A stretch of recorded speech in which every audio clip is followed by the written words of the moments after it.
अगोदर 4-5 दिवस अगोदर मी त्याला म्हणते, तो कॉलेजला चालला होता, म्हटलं उदय तू किती सुंदर दिसतोय, किती गोरा दिसतोय म्हटलं मला, मी असे म्हटले. आणि मी त्या क्षणी मी ते विसरून गेले, बस केलं कौतुक लेकराचं विसरून गेले परत मी.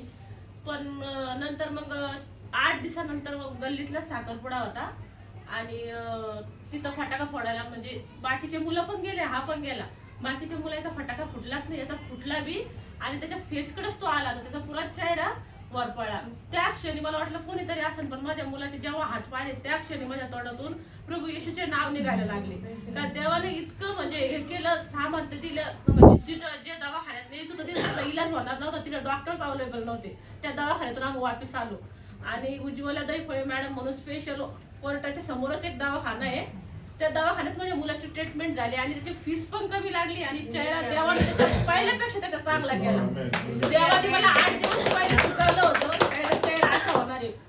माझ्या तोंडात ते शब्द आले, पण मी प्रार्थना केली नाही देवाला, मी त्याच्यासाठी माफी मागते. याच्यानंतर माझ्या तोंडात असे शब्द आले तर देवाने माझ्याकडून प्रार्थना सुद्धा करून घ्यावा, देवाला हेच मागते. देवाचे मी कोटी कोटी धन्यवाद करते.